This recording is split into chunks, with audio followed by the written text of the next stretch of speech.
మనం ఇంట్లో బద్ధకంగా ఉన్నా, లేకపోతే ఇంకేమైనా పిచ్చి పిచ్చిగా మాట్లాడినా, లేకపోతే రాజగుర్రం అంటే అప్పటి వరకు అద్భుతంగా ఉన్నటువంటి రాజగుర్రము ఒక్కసారి ఇట్లా కీయగానే గాడిదైపోతుందట.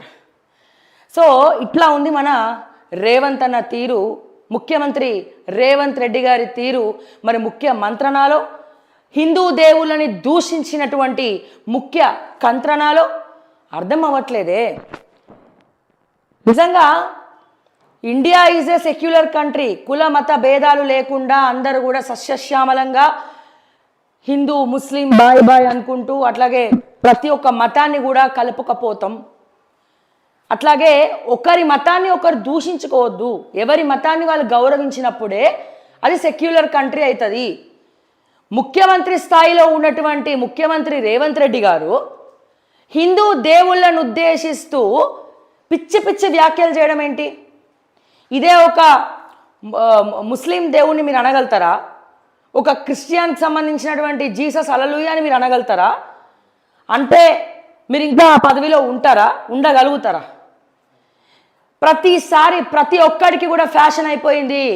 హిందూ దేవుళ్ళను ఉద్దేశిస్తూ మాట్లాడడం ప్రతి ఒక్కడు కూడా ఫ్యాషన్ అయిపోయింది. ప్రతి ఒక్కరు కూడా ఫ్యాషన్ అయిపోయింది.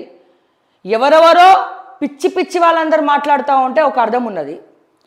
ముఖ్యమంత్రి స్థాయిలో ఉన్న మీరే ఇలా మాట్లాడితే, మీరే ఒక హిందువు అయి ఉండి మీరు కూడా హిందూ దేవుళ్ళని పూజిస్తూ హిందువుల గురించి ఇలా మాట్లాడితే, ఇక హిందూ మతం పట్ల గౌరవం లేని వాళ్ళు ఇంకా విచ్చలవిడిగా మాట్లాడుతూ ఉంటారు. ఇప్పటికే సోషల్ మీడియా వేదికగా మతాలని దూషించడం, కులాలని దూషించడం, కులాలకు మతాలకు ఘర్షణ పెడుతూ ఈ మతం ఇంతే అని చెప్పి ఒక మత పరిధిలో ఉన్నటువంటి ఆడపిల్లల గురించి నీచాది నీచంగా మాట్లాడడం, భారతదేశ వ్యాప్తంగా లవ్ జిహాద్ పేరుతో బ్రాహ్మణ అమ్మాయిలకు 15 లక్షలు ఇస్తాం, వైశ్య అమ్మాయిలకు 13 లక్షలు ఇస్తాం, గౌడ యాదవ కమ్యూనిటీ ఇంకేమైనా బీసీ సామాజిక వర్గానికి సంబంధించినటువంటి అమ్మాయిలకు 10 లక్షలు ఇస్తాం, ఎస్టీ ఎస్సీ సంబంధించినటువంటి అమ్మాయిలకు 10 లక్షలు ఇస్తాం, 8 లక్షలు ఇస్తాం అని చెప్పి యువకులను కొంతమంది ఉగ్రవాదులు, ఉగ్ర మూకలు టార్గెట్ చేసి లవ్ జిహాద్ ముసుగులో దింపినటువంటి తరుణం ఇది. ఎన్నెన్నో చూస్తున్నాం. దానికి ఒక ముఖ్యమంత్రి స్థాయిలో ఉన్న మీరు హిందూ మతాలను, ముస్లిం మతాలను, క్రిస్టియన్ మతాలను, అన్ని మతాలను కూడా ఆదరిస్తూ, అన్ని మతాలను కూడా దగ్గర తీసుకుంటూ, అన్ని మతాలకు కూడా గౌరవం ఇవ్వాలి కదా. అది కూడా ఒక ముఖ్యమంత్రి, అది కూడా ఒక హిందూ అయి ఉండి. ఇది ఎంతవరకు కరెక్ట్ అనుకుంటారు? అందుకే అంటున్నా, రాను రాజగుర్రం గాడిదైంది. మీకు పదవి అనే మత్తులో అహంకారం, మితిమీరినటువంటి అహంకారం పెరిగిపోయింది రేవంత్ రెడ్డి గారు అని చెప్పి నేను మరొక్కసారి గుర్తు చేస్తా ఉన్నా. మామూలు అహంకారం లేదు. ఏం చూసుకొని అంత అహంకారం? మీకు ముఖ్యమంత్రి పదవి రావడానికి మీ స్వయం కృషే కారణం అవ్వచ్చు, కానీ మీ వెనకాల ఉండి నడిపించినటువంటి దైవ శక్తి కూడా దానికి తోడయింది. ఈ రోజున మీరు కాంగ్రెస్ పార్టీలో ఉండగానే అది కాంగ్రెస్ లాగా మాట్లాడడం కాదు,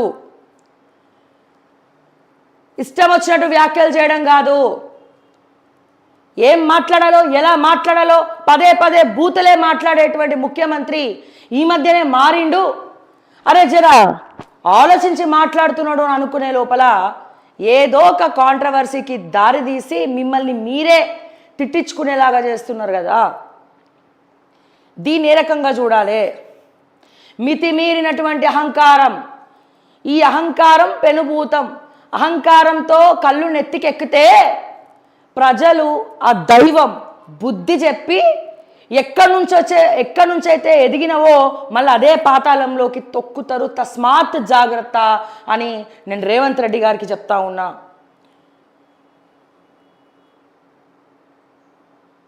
మీకు తెలుసు అహంకారం వల్ల ఎవరెవరు ఏ పదవులు పొడగొట్టుకున్నారో. పొగరుతో ఎవరెవరు ఏ పదవులను పొడగొట్టుకున్నారో కళ్ళు నెత్తికెక్కి ప్రజలను దూరం పెట్టి ఇప్పుడు ఎటువంటి కుటుంబ కలహాలతో ఎటువంటి జీవితాలను అనుభవిస్తున్నారో దాన్నే కర్మ సిద్ధాంతం అంటారు. ఈ రోజున నోరుంది కదా అని చెప్పి ఇష్టం వచ్చినట్టు మాట్లాడుతూ పోతే ఎవరు కూడా చూస్తూ ఊరుకోరు. ముఖ్యమంత్రి గారు, మీకున్నటువంటి గౌరవం ఏదైనా ఉంది అంటే అది ముఖ్యమంత్రి చైర్కి గౌరవించడమే. మొన్ననే కదా కార్తీక దీపోత్సవం అని చెప్పి వాళ్ళెవరో ప్రతిసారి శాటిలైట్ వాళ్ళు చేస్తూ ఉంటే పోయి 4-3 గప్పాల డైలాగులు కొట్టొచ్చినావు, వదినమ్మని తీసుకొని మరి పోయినావు కదా, కార్తీక హారతి ఇచ్చినావు కదా, దీపాలు వెలిగించినావు కదా, మరి అక్కడ మాట్లాడలేదు ఎందుకో, అక్కడ మాట్లాడలేదు ఎందుకో అంటున్నా నేను. నిజంగా ఈ రోజున అనిపిస్తూ ఉంది, ఏమనిపిస్తూ ఉంది, ఈ రోజున తెలంగాణని ఎవరు అవునన్నా కాదన్నా, మొన్న దీక్షా దివస్ కూడా అయింది, చాలామంది వెకిలిగా మాట్లాడుతున్నారు. బాత్రూంలో ఇడ్లీలు తిన్నారు, మేము కూడా మాట్లాడినాం. బాత్రూంలో ఇడ్లీలు తిన్నాడు, ఆమరణ నిరాహార దీక్ష కాదు దొంగ దీక్ష, ఆ దీక్ష ఈ దీక్ష అని చాలాసార్లు చాలామంది మాట్లాడుతూ ఉన్నారు.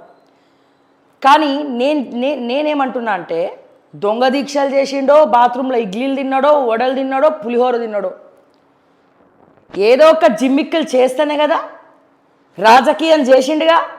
రాజకీయం చేసి 2001 సంవత్సరం నుండి పార్టీని ఇక్కడి వరకు తీసుకొచ్చిండుగా. ఖచ్చితంగా కేసీఆర్ అనే వ్యక్తి 1200 మంది బలిదానాలు అమరులైనటువంటి మా ఉద్యమకారులు ఎవరైతే ఉన్నారో, తెలంగాణ ఉన్నంత వరకు తెలంగాణ చరిత్ర పుటంలో కేసీఆర్, అట్లాగే ఈ 1200 మంది, అలాగే తెలంగాణ కోసం కృషి చేసి ఒంటి మీద దెబ్బలు తిన్నటువంటి ప్రతి ఒక్క ఉద్యమకారుడు చరిత్ర పుటంలో నిలిచిపోతాడు.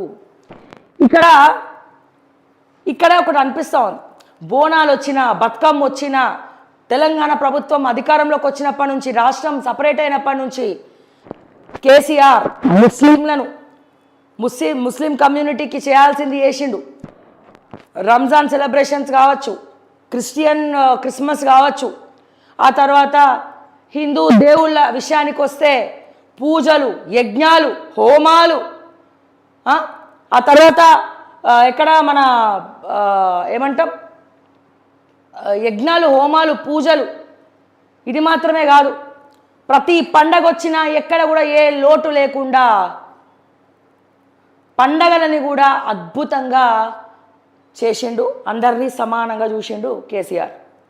ఎక్కడ కూడా ఎప్పుడు కూడా ఏ దేవుని కూడా కించపరిచి మాట్లాడలే. ఎందుకు మాటికి మీరు ఇట్లా మాట్లాడినప్పుడల్లా ప్రతిసారి ప్రతి ఒక్కరు గత ముఖ్యమంత్రితోటే పోల్చుకుంటున్నారు. అంతెందుకు చంద్రబాబు నాయుడు గారు ఎప్పుడైనా దేవుళ్ళ గురించి ఎక్కడైనా మాట్లాడడం చూసినావా?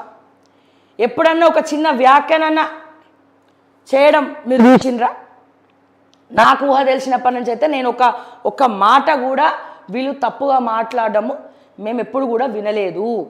అందుకే ది గ్రేట్ లెజెండరీ లీడర్స్ అయినారు వాళ్ళు. సరే మాట్లాడితే మా సొంటోళ్ళం కూడా చాలామంది అహంకారం, అరే కేసీఆర్కి మితిమీరిన అహంకారం పెరిగింది, ఫామ్ హౌస్కే పరిమితం అయ్యిండు అని మాట్లాడినాం.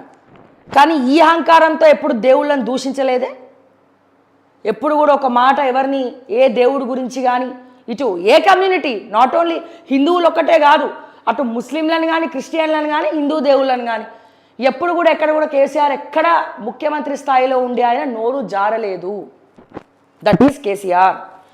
ఎంత వాక్చాతుర్యం ఉన్నా, ఎంత తెలంగాణ యాస భాష అన్ని మాట్లాడుతున్నప్పటికీ, మాండలికం మాట్లాడుతున్నప్పటికీ ఆయన తిట్టినట్టే అనిపించదు అన్నట్టు ఉండేది. ఆయన స్పీచ్లు ఇచ్చినా, పద్యాలు చెప్పినా, ఇంకేదైనా చెప్పినా విన సొంపు ఉండేది. మరి మీరేం చేస్తున్నారు?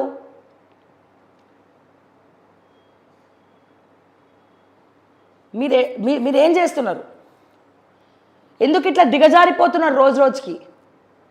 మీకు ఎవరు కూడా ఇవ్వట్లే ఏ సబ్జెక్ట్ మాట్లాడాలి ఏంటి అని. మీ పిఆర్ఓలు ఏం చేస్తున్నట్టు? మీరు ఒక సభ దగ్గరికి వెళ్తున్నప్పుడు మీరు ఏం మాట్లాడాలి, ఏం మాట్లాడద్దు, ఎలా ఉండాలి, ఎలా 10 మందిలోకి వెళ్తున్నాము, తెలంగాణ రాష్ట్ర ముఖ్యమంత్రిగా 4 కోట్ల మంది జనాభా మాత్రమే కాదు, ఆంధ్రప్రదేశ్ ప్రజలు కూడా చూస్తూ ఉంటారు. తెలంగాణకు ఆంధ్రాకు ఒక రకమైనటువంటి కాంపిటీషన్ నడుస్తూ ఉన్నది. ఓకే, ఇవన్నీ కూడా అందరూ ప్రపంచవ్యాప్తంగా హైదరాబాద్ ఢిల్లీ తర్వాత నెంబర్ 1 మోడల్గా ఉన్నది. ఎన్నో కంపెనీలు హైదరాబాద్లో ఉన్నాయి. ప్రతి ఒక్కరి కన్ను కూడా హైదరాబాద్లో ఉంది. ఒకవేళ యూనియన్ టెరిటరీ చేయాల్సి వస్తే ఇండియా ఢిల్లీ తర్వాత 2nd క్యాపిటల్ ఆఫ్ ఇండియాగా హైదరాబాద్ని ప్రకటించబోతున్నారు ఫ్యూచర్లో. దీన్ని అడ్రస్ చేస్తున్నటువంటి ఒక ముఖ్యమంత్రిగా ఎంత జాగ్రత్తగా మాట్లాడాలి రేవంత్ రెడ్డి గారు? మీరు ఎంత జాగ్రత్తగా మాట్లాడాలి? ఇక ప్రశ్నిస్తే సోషల్ మీడియా అంటావు, గాడిది గుడ్డ అంటావు, బందర్ లడ్డ అంటావు, సిగ్గులేదంటావు, ఇంకేదో అంటావు. ఇవి తప్ప ఇంకేమైనా మాట్లాడే ఉన్నాయా? పెళ్లి బాజాలు మోగించే ఒక పెళ్లిల పేరయ్యగా ప్రతి ఒక్కడి పెళ్లి కోతున్నావు, పిలిచినవాడు పెళ్లి కోతున్నావు, అక్షింతలు వేస్తున్నావు, వస్తున్నావు, నువ్వు పోయినప్పుడల్లా అక్కడ ట్రాఫిక్ జామ్. అరే నాలా కన్వర్షన్ అంటావు, అదంటావు, ఇదంటావు, నాలా కన్వర్షన్ అంటావు, అదంటావు, ఇదంటావు. అడ్డుగోలుగా కట్టినటువంటి జన్వాడ దగ్గర ఉన్నటువంటి మొన్న ఒక కన్వెన్షన్లా పెళ్ళైతే ఎందుకు పోయినావు నువ్వు? మరి అప్పుడు హైడ్రా రంగనాథ్కి చెప్పొద్దా? పర్మిషన్స్ లేకుండా ఒకటి కన్వెన్షన్ కట్టిండు, నాలాని కబ్జా పెట్టిండు, చెరువుని కబ్జా పెట్టి ఫంక్షన్ హాల్ కట్టిండు జన్వాడలా. మరి రంగనాథ్ గారు దీని సంగతి ఏందో చూడండి అని చెప్పాలి కదా. ముచ్చటగా ఆ ఫంక్షన్ హాల్కి పోయినావు, కన్వెన్షన్కి పోయినావు, అక్షింతలు వేసినావు, ఆశీర్వదించినావు, వచ్చినావు. ఏం చేద్దాం అనుకుంటున్నావు తెలంగాణని? ఈ రోజున ఫుట్బాల్ అంటున్నావు, ఆ టీంతో ఈ టీంతో హైదరాబాద్కి దింపి నేను ఫుట్బాల్ ప్లేయర్ని అని చెప్పి ఫుట్బాల్ ఆడుతున్నావు. ఫుట్బాల్ ఆడే దేంతో? తెలంగాణ ప్రజల కళలతో ఫుట్బాల్ ఆడుతున్నావు. తెలంగాణ ప్రజల ప్రజల బతుకులతోటి ఫుట్బాల్ ఆడుతున్నావు. ఒక్కసారేమో కుడికాలతో దంతున్నావు, ఒకసారేమో ఎడమకాలతో దంతున్నావు. కనపడనటువంటి దెబ్బలు తగులుతున్నాయి మాకు. మీరేనా? మీ కాంగ్రెస్ మంత్రులంతా ఇట్లనే ఉన్నారు. మంత్రులు కాదు వాళ్ళు, కంత్రులు. కాంగ్రెస్లో ఉన్న వాళ్ళందరూ ఇట్లనే అన్నారు, ఇట్లనే అంటున్నారు. ఏమన్నావు రేవంత్ అన్న? ఒకసారి చూద్దాం ఏమన్నాడు మన రేవంత్ రెడ్డి ముఖ్యమంత్రి.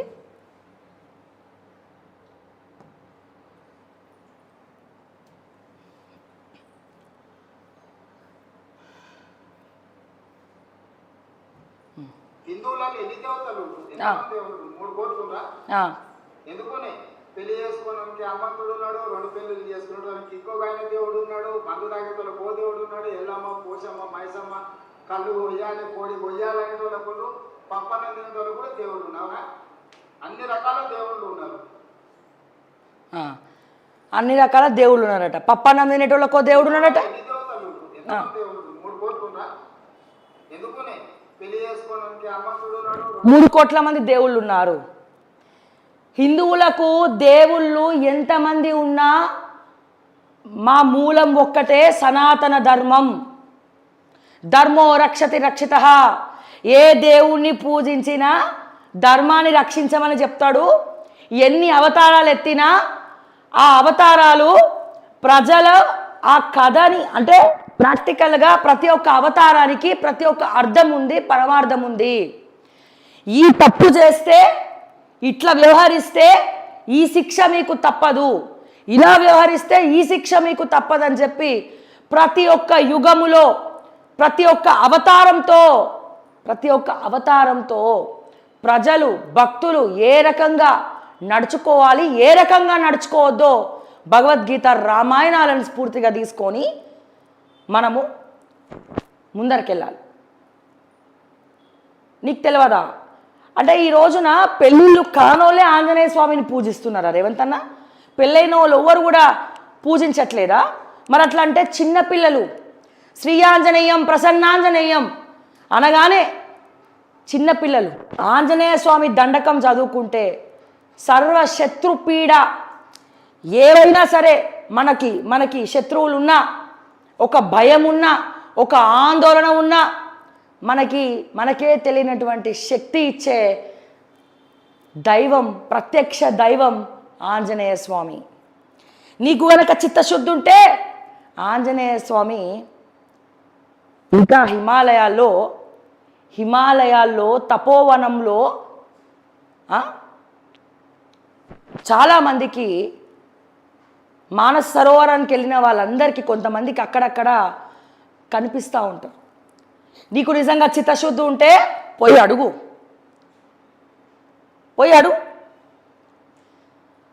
రాత్రిపూట పడుకునేటప్పుడు అమ్మమ్మలు కానీ నానమ్మలు కానీ తల్లిదండ్రులు కానీ చిన్నప్పటి నుంచే మెడలో ఆంజనేయ స్వామి లాకెట్ వేసి రాత్రిపూట పడుకునేటప్పుడు ఖచ్చితంగా ఆంజనేయ స్వామి దండకం, ఎటువంటి దుష్టశక్తులు, ఎటువంటి నెగటివ్ ఎనర్జీ, దుష్టశక్తులు మనకి ఉండద్దు, మీకు ఉండద్దు అని చెప్పి ప్రతి ఒక్క పిల్లాడికి కూడా ఆంజనేయ స్వామి దండకం చదివిస్తూ ఆ స్తోత్రాలని చదివిపిస్తూ పడుకోబెడతారు. మరి చిన్నపిల్లలు కూడా పెళ్ళి కాలేదని ఆంజనేయ స్వామిని పూజిస్తున్నారా? ఏం మాట్లాడుతున్నావు? మనిషికో దేవుడు ఉన్నాడు. చాలామందికి తెలియకంటే మాట్లాడతావు. నువ్వు హిందువే కదా, మరి నువ్వే దేవుణ్ణి పూజిస్తున్నావు ఇంతకీ మా వదినమని అడుగు. చెప్పాలి, గీతారెడ్డి గారు చెప్పాలి, మీ ఇంట్లో ఒక సపరేట్ దేవుడు ఉన్నాడా? ఏ దేవుణ్ణి పూజిస్తున్నారు? ఇప్పుడు నేను సోమవారం శివుణ్ణి పూజిస్తా, మంగళవారం ఆంజనేయ స్వామిని పూజిస్తా, బుధవారం అయ్యప్పను పూజిస్తా, గురువారం దత్తాత్రేయ స్వామిని సాయిబాబాని పూజిస్తా, శుక్రవారం అమ్మవారిని పూజిస్తా, శనివారం కలియుగ దైవమైనటువంటి శ్రీ వెంకటేశ్వర స్వామిని పూజిస్తా, ఆదివారం ప్రత్యక్ష దైవమైనటువంటి సూర్య భగవాను స్తుతిస్తా. మా ఇంట్లో అన్ని పటాలు ఉంటాయి, మా ఇంట్లో అందరు దేవుళ్ళు ఉంటారు, అందరు దేవుళ్ళని కూడా పూజిస్తా. అన్ని దేవుళ్లకు మూలం ఏంటి? సనాతన ధర్మం. ఈ రోజున ఇంకా మన భారతదేశం ఇంకా అన్నపూర్ణదేవితో కలకలలాడుతుంది అంటే ఇంకా ఎక్కడో ధర్మం బతుకుండబట్టే, కొద్దిపాటి ధర్మబద్ధంగా కొంతమంది అన్న ఉండబట్టే అట్లీస్ట్ ఇలానన్నా ఉన్నాం. రేవంత్ అన్న అంతెందుకు, చాలామంది అడుగుతూ ఉంటారు, నీ ధైర్యం ఏంది? అరే నువ్వు ఇంత గట్టిగా మాట్లాడుతావు, ప్రతిసారి కాంట్రవర్సీ మాట్లాడుతావు, అందరి లీడర్లతో పంచాయతీ పెట్టుకుంటావు, అందరితో కొట్లాటలు పెట్టుకుంటావు, నీ ధైర్యం ఏంటి? నా ధైర్యం ధర్మాన్ని నమ్ముకున్నంత వరకు నన్ను ఎవ్వరు ఏం చేయలేరు. ఒకవేళ చేసినా నా తలరాత అనుకుంటా. నా ధైర్యం లక్ష్మీ నరసింహస్వామి, ఉగ్రం వీరం మహావిష్ణుం జ్వలంతం సర్వతోముఖం. అంటే నాకు శత్రుబాధ లేకుండా చేస్తాడు, నాకు ధైర్యం ఇస్తాడు. ఆంజనేయ స్వామి దండకం వినగానే, ఆంజనేయ స్వామి దండకం చదవగానే ఎక్కడ లేనటువంటి బలవంతురాల్ని నేనేమో, నా వెనకాల ఆంజనేయ స్వామి ఉన్నాడు, నా వెనకాల నరసింహస్వామి ఉన్నాడు అన్న ధైర్యంతో, మనోధైర్యంతో దేన్ని కూడా లెక్క చేయకుండా ముందరికి వెళ్తా ఉన్నాను. ఎంతోమంది శత్రువులు ఉన్నారు, ఎంతోమంది శత్రువులు. కేవలం రాజకీయాల్లో మాత్రమే కాదు, ఒక అమ్మాయిగా నన్ను ఎదగనివ్వద్దు అని చెప్పి, ఒక ఆడపిల్ల ఎదగద్దు, ఒక ఆడపిల్ల ఇల్లు కొనొద్దు, కారు కొనొద్దు, ఒక ఆడపిల్ల బయటకు వచ్చి ఇంత ధైర్యంగా మాట్లాడద్దు, మాకు కాంపిటీషన్గా ఉండద్దు అని చెప్పి రకరకాల కుట్రలు చేసి ఎప్పుడెప్పుడు నన్ను ఎక్కడెక్కడ ఇరికిద్దామా, ఎప్పుడెప్పుడు ఎక్కడెక్కడ నన్ను నరరూప రాక్షసుల్లాగా కాల్చుక తిందామా అని ఎదురు చూసే ఎంతో మంది నుంచి కాపాడే నా దైవం నేను నమ్ముకున్నటువంటి సనాతన ధర్మం. మళ్ళా చెప్తా ఉన్నా. అందుకే నేను ఇంత ధైర్యంగా ఉంటా, ఇంత ధైర్యంగా మాట్లాడతా. ఏదైతే అది అయిందనంట. ఒకవేళ ఒకళ్ళు చంపేసింది అనుకో, ఎప్పుడో అప్పుడు చచ్చేదిగా, ఇప్పుడు చచ్చిపోయినాం అనుకుంటాం. ఇంతకీ వదినమ్మ ఇంట్లో నువ్వు ఏ పటం పెట్టుకొని పూజిస్తావు? ఆంజనేయ స్వామిని పూజిస్తావా? వెంకటేశ్వర స్వామిని పూజిస్తావా? మొన్న సకుటుంబ సపరివార సమేతంగా తిరుపతికి వెళ్ళినావు కదా, అంటే మీరు వెంకటేశ్వర స్వామినే పూజిస్తారు, మీరు ఇంకే దేవుళ్ళని పూజించారు మీరు. ఎంత 3 కోట్ల మంది దేవుళ్ళు ఉన్నారు. ఈ రోజున ముఖ్యమంత్రి అయినవంటే రేవంత్ అన్న ఆ దేవుని ఆశీస్సులు నీ పైన ఉండబట్టే వదినమ్మ చేసినటువంటి పుణ్యఫలము పూజలే ఈ రోజున ముఖ్యమంత్రి పీఠంలో ఎప్పుడూ కూడా రేవంత్ రెడ్డి ముఖ్యమంత్రి కాడు, ఆ కళలో కూడా నువ్వు ముఖ్యమంత్రి అవుతావని అనుకోలే, అయినా నువ్వు అయినావు. అది దైవ సంకల్పం లేనిదా అయినావంటవా? ఎంతమంది ఎందుకు ఎందుకు గాలే ముఖ్యమంత్రి, పొంగులెట్ ఎందుకు గాలే ముఖ్యమంత్రి? అట్లానే వాళ్ళకి దైవ సంకల్పం దైవ ఆశీర్వాదం లేదని కాదు.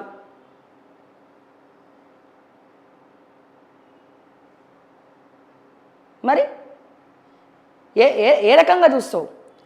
సకల దేవతలు ఆవులో ఉంటారు కదా, ఒక ఆవు చుట్టూ ప్రదక్షిణాలు చేస్తే సకల దేవతల పుణ్యఫలం వచ్చినట్టే కదా. ఏ దేవుణ్ణి పూజించకపోయినా ఒక గోవుని పూజిస్తే మరి మరి మరి ఏం చెప్తావు? మరి దానికోసం ఏం చెప్తావు? మరి ఇంకోటి ఏమైనా డైలాగ్ చెప్పు, వింటాం మేము కూడా. దాని గురించి ఏం చెప్తావు?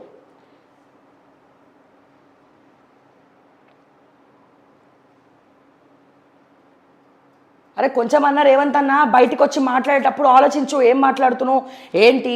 మరి మీ ఇంట్లో దేవుడు రూమ్ ఉన్నదా? ఉంటే వీడియో తీసి మా వదినమ్మని పెట్టమను. ఆ దేవుడు రూమ్లో ఏ దైవాన్ని నువ్వు పూజిస్తున్నావు? ఇంటి ఇలవేల్పు ఉంటారు, కులదైవం ఉంటారు, తరతరాలుగా ఇంటికి ఒక కులదైవం అనేది ఉంటారు. ఆ కులదైవాన్ని పూజిస్తే మనల్ని సర్వద్రా ఎప్పుడు కూడా అనుక్షణం వాళ్ళు మనల్ని కాపాడుతారు వెన్నంటే ఉండి. ఇంటికి ఒక పెద్ద మనిషిని మనం ఇంటికి పెద్దని ఎట్లనైతే గౌరవం ఇస్తామో అట్లా ఇంటి పెద్దని ఎట్లనైతే గౌరవం ఇస్తామో అట్లా మన కులదైవాన్ని ఆరాధిస్తాం, ప్రార్థిస్తాం, అన్నిత్యం మనతో నడుస్తారని చెప్పి మాట్లాడతాం. ఇక ఇంతకన్నా ఏం చెప్పాలి రేవంత్ అన్న? నీకు ఇష్టం వచ్చినట్టు మాట్లాడుతూ, ఇష్టం వచ్చినట్టు. మొన్న చూస్తే అప్పుడు అక్కడ బోనాల పండుగ అట్లా చేస్తుంది. సరస్వతి పుష్కరాలకు 30 కోట్లు టెండర్ పెట్టి దాన్ని భ్రష్టుపాలు చేస్తుంది. ఆ పుష్కరాలను ఒక లైట్ లేదు, ఒకటి ఏం లేదు. పురోహితులకు ఏం చేస్తున్నారు మీరు? ఏమైనా చేస్తున్నారు? పురోహితులకు జీతాలు లేవు, ఇస్తలేరు. ఎంతోమందిని ఉద్యోగంలోకి వెళ్ళి తీసి అవతల పడేసిన అవుట్సోర్సింగ్ ఉద్యోగులను. ఒక్కడికి కూడా నువ్వు ఏం చేయలేదు. ఏం చేయకుండా ఇష్టం వచ్చినట్టు మాట్లాడుతూ ఉన్నావు. వినాశకాలే విపరీత బుద్ధి. చరిత్ర చాలామందికి బుద్ధి చెప్పింది. చరిత్రలో చదువుకుంటున్నాం మనము. చరిత్ర ఎంతోమందికి బుద్ధి చెప్పింది.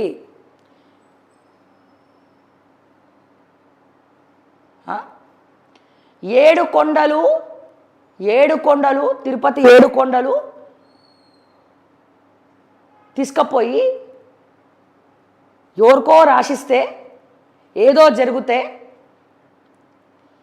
ఏమైందో కూడా చాలామంది చెప్తారు. నేను పుస్తకంలో చదివిన, కానీ ప్రాక్టికల్గా ఉన్న వాళ్ళు చాలామంది ఉన్నారు. ఎందుకంటే నేను చిన్నదాన్ని కాబట్టి. ఇంకా పెద్ద జోక్ ఏంటంటే ఈయనేదో పెద్ద హితబోధ చేస్తున్నట్టు, ఈయనేదో పెద్ద ప్రవచనాలు చెప్తున్నట్టు వెనకాల బొట్లు పెట్టుకున్నాడు.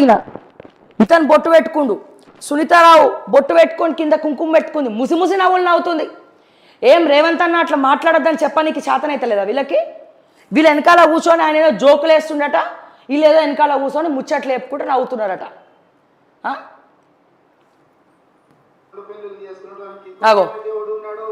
అగో ఇక్కడ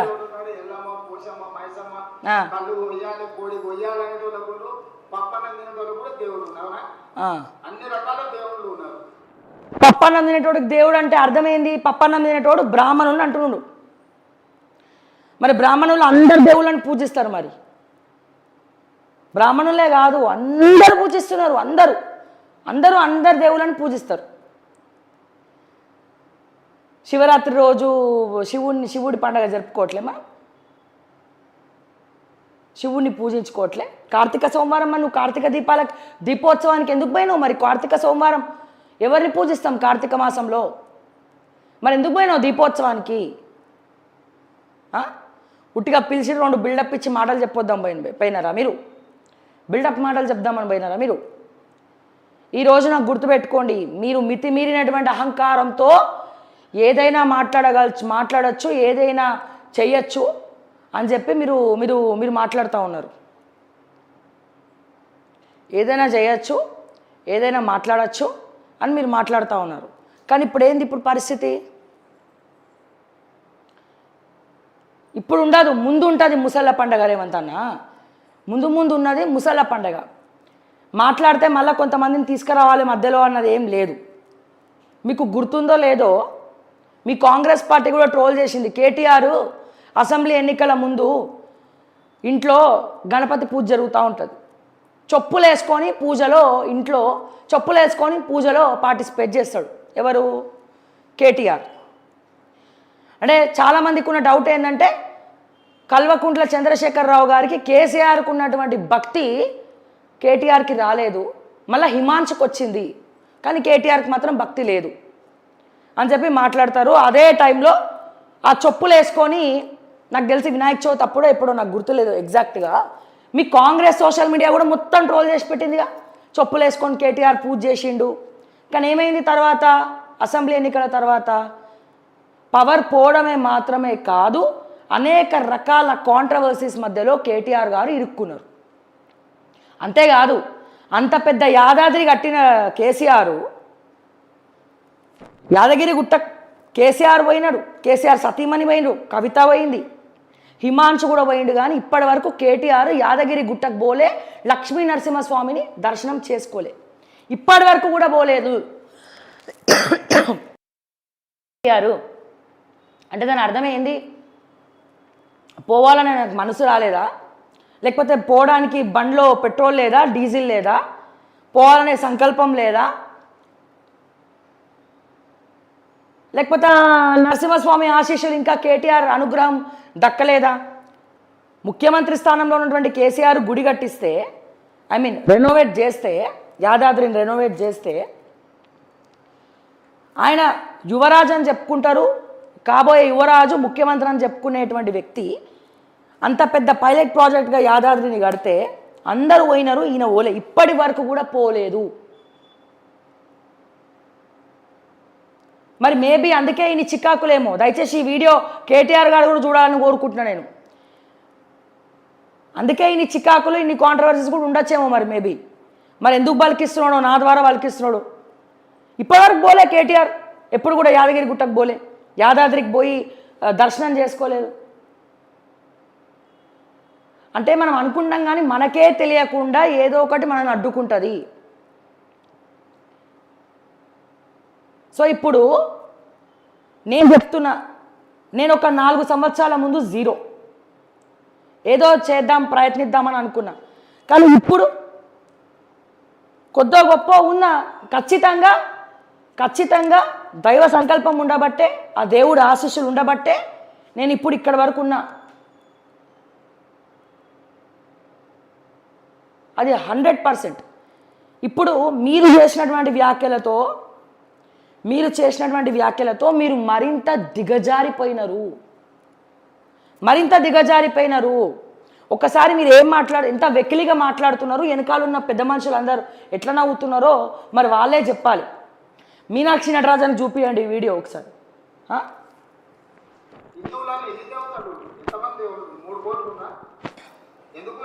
పెళ్లి చేసుకోవడానికి హనుమంతుడు ఉన్నాడు, 2 పెళ్లిళ్ళు చేసుకునేటానికి ఇంకొక ఆయన దేవుడు ఉన్నాడు, మందు తాగేటోళ్ళు కో దేవుడు ఉన్నాడు, ఎల్లమ్మ, పోషమ్మ, మైసమ్మ. 2 పెళ్లిళ్ళు చేసుకున్నోడికి ఇంకో దేవుడు ఉన్నాడా? ఎవరు చేసుకున్నారు 2 పెళ్లిళ్ళు? మీరు చేసుకున్నారా?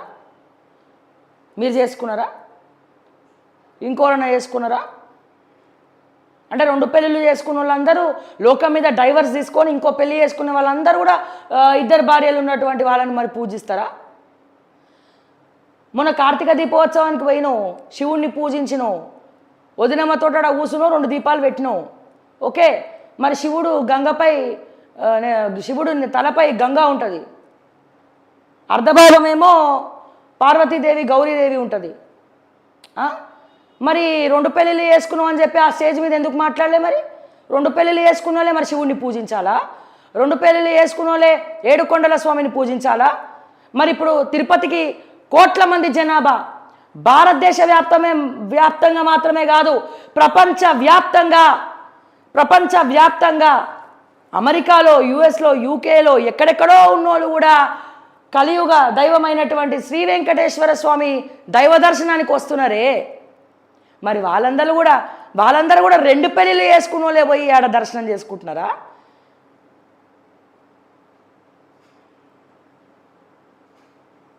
చెప్పాలి దయచేసి.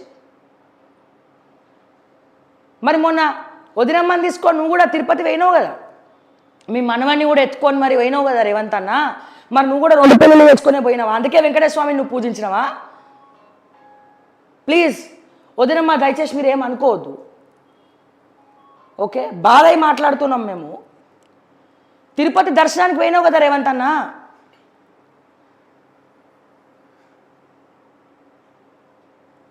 లక్ష్మీ పద్మావతి సమేత శ్రీ వెంకటేశ్వర స్వామి దర్శనానికి 7 కొండలెక్కి మరి దర్శనం చేసుకున్నావు వదినమ్మతో, నీ కూతురుతో, నీ అల్లుడితో, నీ మనవడితో కుటుంబ సమేతంగా. మరి నువ్వు కూడా 2 పెళ్ళిళ్ళు చేసుకొని తిరుపతికి పోయినావా? అందుకే వెంకటేశ్వర స్వామిని పూజ చేసుకుంటున్నావా? 2 పెళ్ళిళ్ళు చేసుకున్నావా? ఒకతే పెళ్ళి ఉన్నదా నీకు? మా వదినమ్మ ఒక్కతే ఉంది. మరి నీ జీవితంలోనే ఎగ్జాంపుల్ ఉంది కదా రేవంత్ అన్న, నీ జీవితంలోనే ఎగ్జాంపుల్ ఉన్నది. నువ్వు ఒకటే పెళ్ళి చేసుకొని మరి 7 కొండల స్వామి దర్శనానికి ఎందుకు పోయినావు? ఒకటే పెళ్ళి చేసుకొని కార్తీక దీపోత్సవం రోజు ఎందుకు పార్టిసిపేట్ చేసినావు? మరి అట్లుంటుందా ఎక్కడన్నా? అట్లుంటుందా లేకపోతే మీకే ఉంటుందా? చెప్పండి దయచేసి, అదేమైనా ఉంటుందా? అది కూడా చూద్దాం మనం. ఇగో ఏందక్క ఇది, సునీతారావు గారు నవ్వుతా ఉన్నారు, ఆయన మాట్లాడుతూ ఉంటే నవ్వుతూ ఉన్నారు. ఒకప్పుడు ఈయననే ఏడిపించిండు, ఇప్పుడు ఈయన ఈయన ఈయన ముఖ్యమంత్రి కదా, అడ్డదిడ్డంగా ఏది మాట్లాడినా నవ్వాలి. అట్లీస్ట్ పదవుల కోసమైనా నవ్వాలి మనం.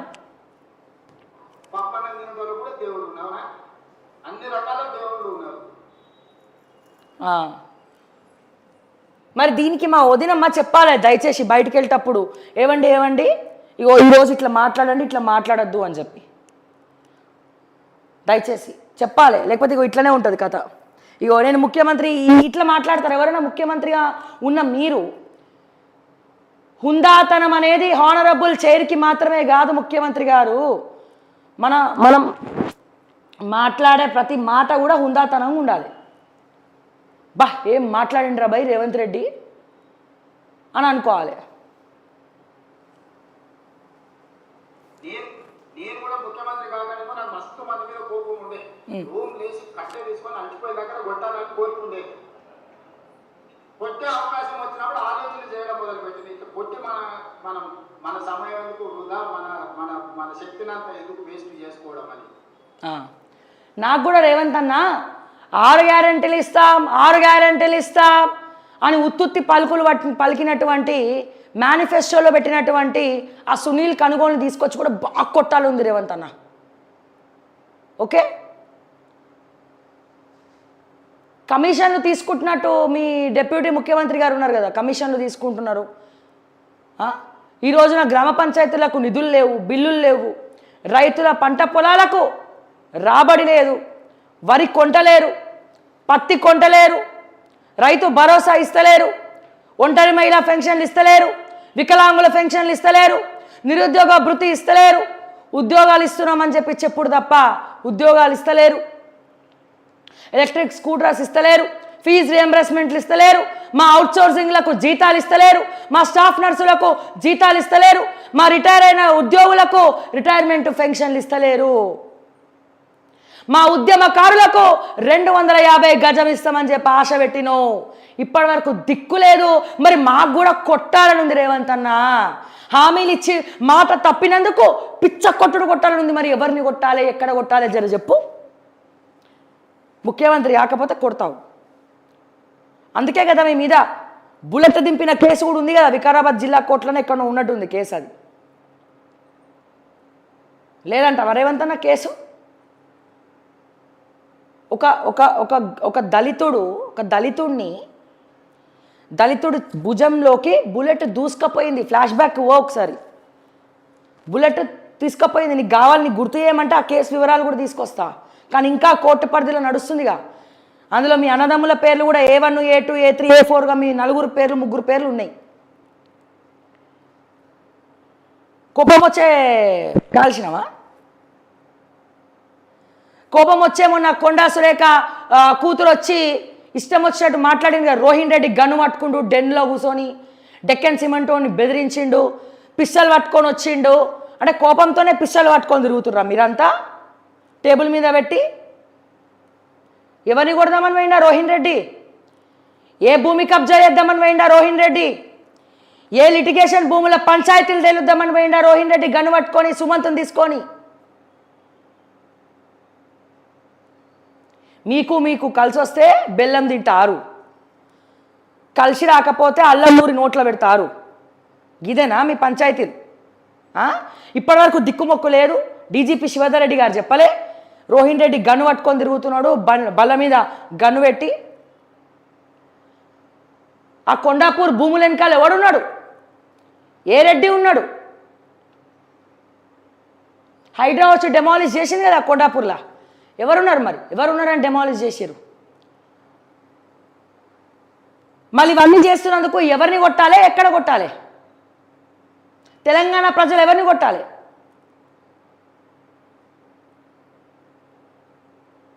ఈ ఫ్రస్ట్రేషన్ ఎవరి మీద చూపించాలి? చెప్పండి దయచేసి, మీరే చెప్పండి. రేవంత్ అన్న కంట్రోల్ చేసుకోవాలి, నాకు కూడా చాలామందిని కొట్టాలని ఉంది అని మాట్లాడిండ్రు కదా. మరి మేము తెలంగాణ ప్రజలము ఓట్లేసి ప్రతిసారి మోసపోతున్నాము. వాళ్ళు పోతే వీళ్ళు, వీళ్ళు పోతే వాళ్ళు వచ్చి దోచుక తింటున్నారు. చాయ్ బిస్కెట్లతో సోమేష్ కుమార్ దోచుక తిన్నాడు. ఉప్పరపల్లిలో విల్లాలు గిఫ్ట్లు తీసుకున్నాడు. నాలా డైవర్షన్లు మార్చేసిండు. సంతోష్ కుమార్ జోగులపల్లి టానిక్ సంస్థల ద్వారా 1000 కోట్లు గవర్నమెంట్ స్టేట్ ట్యాక్స్ జిఎస్టీ ఎగనామం పెట్టిండు. అయినా రేవంత్ రెడ్డి ఏం చేయలే. 1000 కోట్ల రూపాయలు ఈ రోజున అమయ్ కుమార్, నవీన్ మిట్టల్, సోమేష్ కుమార్, ఓకే,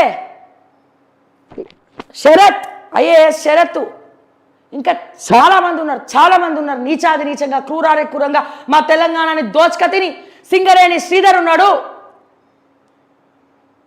భూములని కూడా అప్పనంగా దోచుకపోయినటువంటి వీళ్ళని దేంతో కొట్టాలి సార్? వీళ్ళందరినీ కూడా కాపాడి మళ్ళా వీళ్ళనే నువ్వు ప్రిన్సిపల్ సెక్రటరీలుగా పక్కన కూర్చుండబెట్టుకుంటే మరి దేంతో కొట్టాలి సార్? ఈ ఫ్రస్ట్రేషన్ ఎవరి మీద చూపించాలి సార్? ఇప్పటికీ కూడా తప్పు చేసినటువంటి, స్కామ్లు చేసినటువంటి ఐఏఎస్ ఆఫీసర్ల మీద ఏళ్ల తరబడి కోట్ల కేసులు మునుగుతున్నాయే. కేంద్ర ప్రభుత్వం కూడా ఐఏఎస్ ఆఫీసర్ల మీద ఉన్నటువంటి కేసులు ఇంకా కూడా స్క్రూటినీ చేయకుండా ఎన్నో వందల కేసులను, ఐఏఎస్ ఆఫీసర్ల మీద ఉన్న కేసులని కూడా పెండింగ్ పెట్టినాయే. సైకిల్ కూడా లేదు అన్నోడు ఎన్జిఓటీలా ఆస్తులు నమోదు చేయకుండా బెంజ్ కార్లలో తిరుగుతున్నారే. ఎన్నో 1000 కోట్లకు ఉన్నారే. మరి వాళ్ళందరినీ దేంతో కొట్టాలి రేవంత్ అన్న? మరి తెలంగాణ ప్రజలు దేంతో కొట్టాలి రేవంత్ అన్న? బీహార్ వాడు వచ్చిండు, హర్యానా వచ్చిండు,